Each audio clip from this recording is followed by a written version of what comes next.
Haru had never felt like he belonged in his own skin. He was overweight, shy to a fault, and overshadowed by the confidence of nearly everyone around him. His classmates snickered behind his back, or sometimes to his face, about his weight and his demeanor.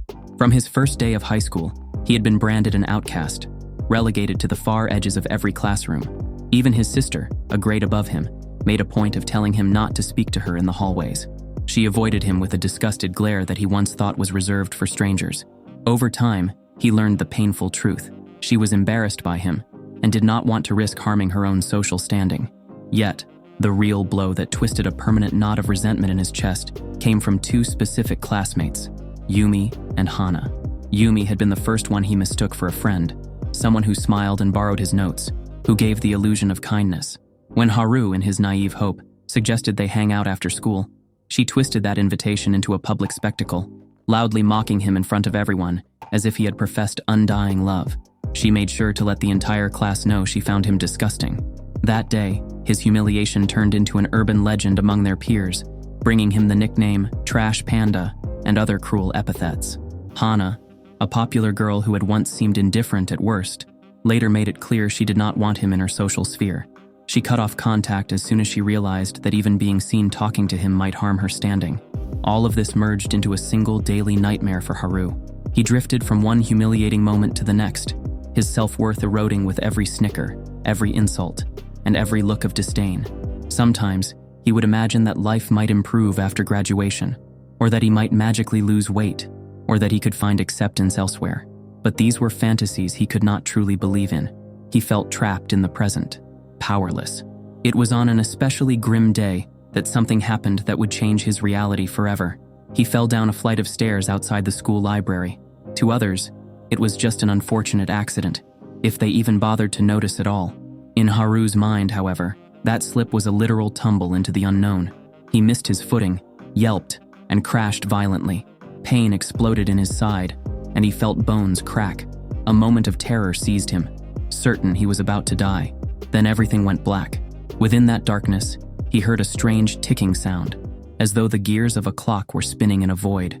The next thing he knew, he was awake in his own bedroom on a Monday morning, heart hammering, body completely uninjured. At first, he dismissed it as a surreal dream, but as the day progressed, he noticed a bizarre sense of déjà vu.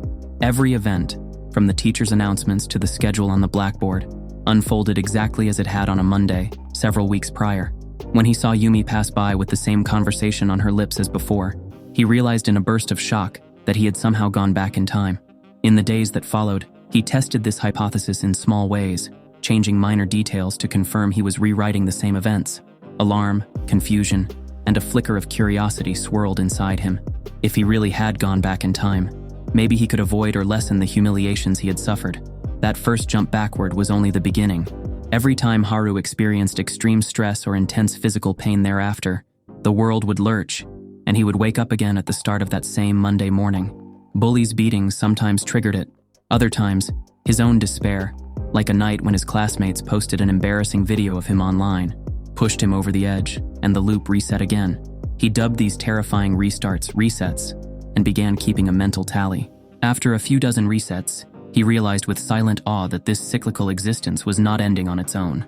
Every loop began the same Monday morning, at the start of a semester. He discovered that although his body always reverted to its original state, overweight, out of shape, and awkward, his mind retained memories, knowledge, and even something like mental muscle memory. His reflexes, learned from repeated fights or escapades, improved incrementally each time. He soon realized he could memorize quiz questions, entire sets of test answers, and the bullies' tactics in the hallways. By the 20th loop, he recognized that he possessed an advantage no one else had: infinite retries. Each catastrophic event that killed him or shattered his spirit triggered the loop, allowing him to start over, but keep what he had learned. Still, it was not a magical instant fix to all his problems. Even if he knew how to answer every test question perfectly, he had to wrestle with the fact that he remained physically weak, and his classmates still saw him as an easy target. He attempted to change his fate step by step. In some loops, he tried to appease Yumi or avoid her entirely. In others, he confronted Hana directly, demanding answers. These efforts rarely ended well. His sister continued to treat him as a stain on her image, and bullies found new and inventive ways to demean him. But over time, he refined his approach. He studied workout routines, watched martial arts tutorials, and memorized entire self-defense programs on the internet. He attempted to put them into practice during each loop, starting from the Monday morning when the timeline resumed. He would wake at dawn, trying to jog around his neighborhood, do push-ups, and strengthen his core. Initially, he could barely manage a short run without wheezing. He had no real fighting experience, so even the bullies who were not exactly martial arts experts could overpower him. Yet each loop taught him a new lesson. He learned the best ways to position his feet, how to dodge certain attacks, and which strategies worked for deflecting aggression in the corridors. After a few dozen loops, he also realized he could manipulate the academic realm to an extraordinary degree. He studied entire textbooks while recalling precisely which questions teachers would ask on tests. By the time he had reset 100 times, he found himself able to recite complicated formulas or entire passages of text from memory. Teachers marveled at his sudden leaps of knowledge in the loops where he actually decided to showcase it. Yet he remained physically unimpressive, and his social standing among classmates changed only marginally. The bullies were stunned if he dodged them once or twice, but they still regrouped and cornered him in larger numbers. Within these first 100 loops, Haru also grew painfully familiar with Yumi's and Hana's patterns of cruelty. Yumi often seemed to sense if he was about to confront her or reveal some hidden feeling, and she weaponized it to humiliate him publicly. Hana, while less openly hostile, was fiercely protective of her image and made sure no one saw them conversing in a friendly manner. Haru often overheard her telling friends that she could not afford to be seen with a loser like him. In loop after loop, these same events repeated themselves, leaving him feeling powerless. Even so, each run offered him a chance to refine his reactions, if not always to triumph, then at least to mitigate the damage. His sister, meanwhile, acted as if she had no sibling at all. On the rare occasions he tried to engage her, she would brush him off. She did not hesitate to mention that she did not want the school knowing they were related. A few loops saw Haru attempting to change her mind by small acts of kindness, or by demonstrating a better academic performance that might make her proud. These gestures seldom worked. If anything, she mocked him for trying too hard. After enough attempts, he grew weary of seeking her approval. Her contempt became just another part of the cycle he learned to endure. As the loops continued, he discovered subtle strategies for survival. For instance, there was a storeroom behind the gym that bullies liked to frequent after class. If Haru avoided that corridor, he could sometimes sidestep a beating. There were also certain teachers who, when approached politely at just the right time, would intervene in budding conflicts. By learning each teacher's quirks, Haru developed ways to exploit them, ensuring he faced fewer ambushes. Yet, no matter how deft he became at avoiding trouble, something inevitably sent his stress levels skyrocketing at some point in each loop. An elaborate prank by bullies, a verbal onslaught by Yumi, or a humiliating classroom moment orchestrated by Hana. Sometimes it was his sister's harsh dismissal at home, combined with parental indifference, that wore him down to the brink. When that frustration reached a breaking point, or when the physical harm was too great to bear, the loop reset again. Around the 300th or 400th loop, Haru began noticing that his mind was expanding in ways he had never anticipated. He was retaining mountains of knowledge from repeated academic lessons, random internet research, even conversations he overheard in the hallways. These pieces of information layered onto each other, giving him an almost encyclopedic memory. If he allowed himself to concentrate, he could recall entire volumes of data, chemical equations, historical facts, advanced mathematics, language grammar, literature analyses, and more. Yet his physical form had not caught up. Each loop pulled him back into the same overweight body that struggled to maintain stamina. He also experimented with pushing the loops further. Rather than resetting mid-semester, he tried to endure an entire school term without letting stress or injury break him. Sometimes he succeeded, and the loop only snapped back after a catastrophic event near the end, such as a violent confrontation with bullies. In other instances, he faced a meltdown earlier. The timeline was flexible so long as he managed his emotional threshold. The deeper he went into each loop, the more data he amassed. Eventually, he found himself around the 800th loop, having gathered so much knowledge that he could solve advanced physics problems as if they were basic arithmetic. Teachers were astounded in the loops where he demonstrated these abilities. Classmates suspected cheating or rumored that he was some kind of secret genius who had hidden his talents.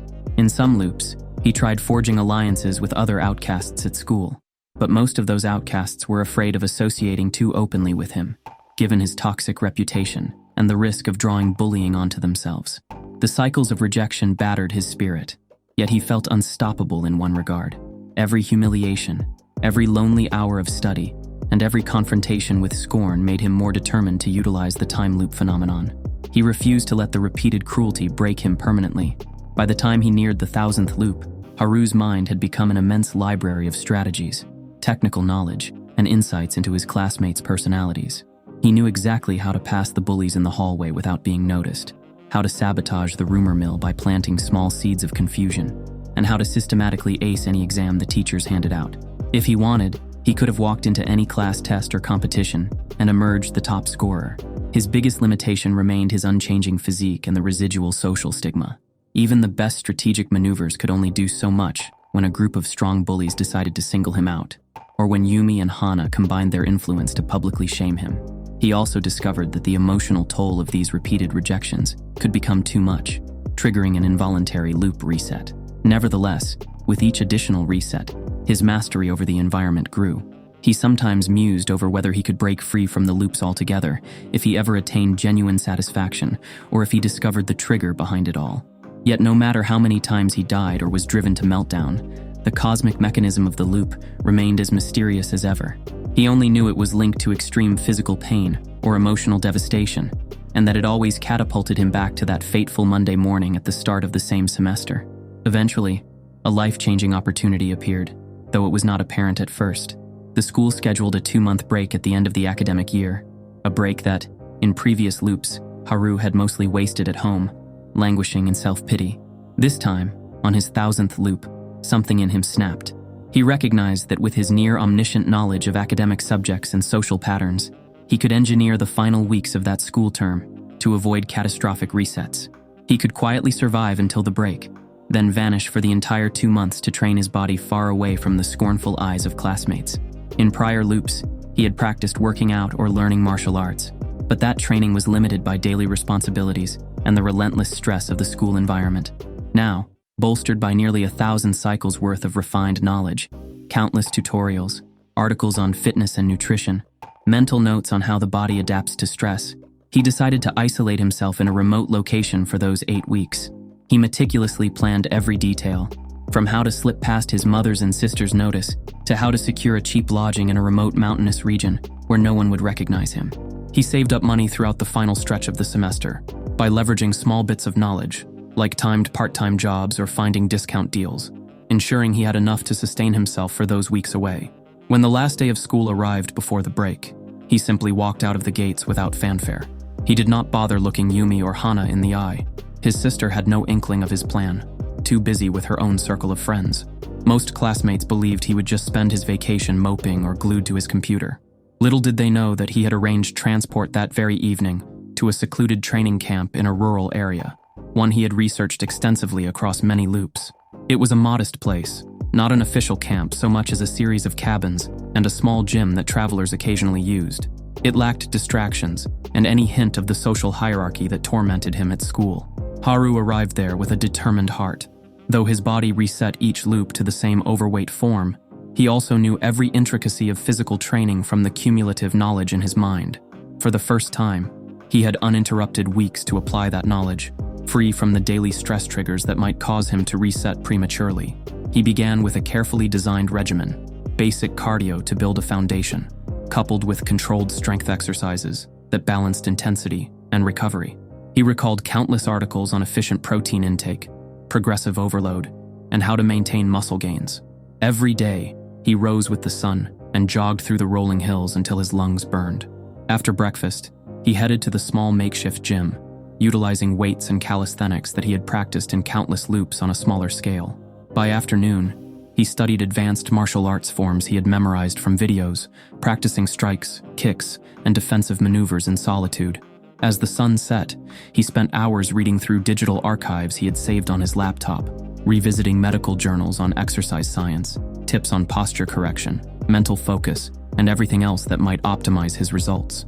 The first week was excruciating. His overweight body screamed at him, punishing him with soreness in every muscle, and his joints ached under the sudden workload. Yet he pushed through, knowing exactly when to rest, when to stretch, and how to avoid injury. A massive advantage lay in his encyclopedic mind, the knowledge of exactly which exercises to do and in what sequence, gleaned from 1,000 loops of trial, error, and reading. While others might have spent months just learning how to train properly, he launched straight into peak methods. By the second week, the initial aches began to subside, replaced by a growing sensation of strength and agility. He could run longer distances without gasping for air. His push-ups, once performed in shaky sets of 5 or 10, expanded to sets of 20, then 30, then more. He took progress photos each evening in the cabin's mirror, noticing subtle but steady changes in his physique. His chest felt firmer, his stomach marginally flatter, and his posture noticeably straighter. Most importantly, he sensed a new reservoir of determination in himself, a willpower forged by countless humiliations and the promise of rewriting his fate. Weeks turned into a month, and then that month slipped into the second month of the break. He streamlined his diet, investing in healthier foods rather than junk. The rural environment made it easier to avoid processed snacks that had once comforted him in moments of stress.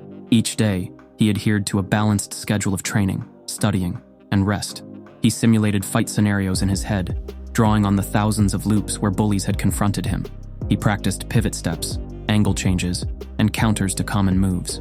On some days, he deliberately placed himself in physically taxing routines to shred stubborn fat and build lean muscle, ensuring that by the end of these 2 months, he would emerge in better shape than anyone at school would believe. He did not trigger the loop once throughout the entire vacation. No extreme injuries, no emotional breakdowns. Every single day, he carved progress into his muscles, his reflexes, and his stamina. By the time the 8th week arrived, the transformation was almost mythic. He had lost a significant amount of body fat, revealing a leaner, more defined physique. His shoulders had broadened, his face had slimmed down, and his eyes, once perpetually downcast, now shone with unwavering confidence. He realized upon looking in the mirror that he was not merely improved. He had become something closer to an ideal form, shaped by the accumulation of knowledge from 1,000 loops and disciplined application across these precious weeks. He felt stronger, faster, and more assured than at any point in any timeline. He also discovered that because he had carefully avoided any catastrophic resets during the break, he would maintain this new body when he returned to school. When the final day of vacation arrived, he packed up his things and caught a train back home, his heart thrumming with anticipation. He imagined the looks on people's faces, his mother, his sister, the girls at school, when they saw that Haru was no longer the overweight, broken-spirited boy they had mocked. He stepped off the train in the late afternoon, a duffel bag slung over his shoulder, wearing fitted clothes that accentuated the lean physique beneath. Even the simple motion of walking felt more powerful. He found a taxi and made his way home. His mother greeted him with a distracted welcome, barely looking up from her tasks. Then she paused, did a double take, and stared at him as though trying to reconcile his face with the memory of her son. A stammer escaped her lips, and she asked how he had changed so much. He merely offered a non-committal response, saying he had spent the vacation at a training facility. She blinked several times but did not press further, perhaps too overwhelmed to react. His sister, however, delivered the stronger shock. She came home a few minutes later, saw him in the hallway, and froze with her mouth half open. She recognized the shape of his face, but could not believe that this toned, confident presence was her younger brother. She attempted to speak, muttering something about how she had heard rumors he left the city, but she was too stunned to formulate a coherent thought. Haru did not spare her much attention. He nodded curtly, took his duffel bag to his room and closed the door. He had no interest in indulging her curiosity or letting her off the hook for years of disdain.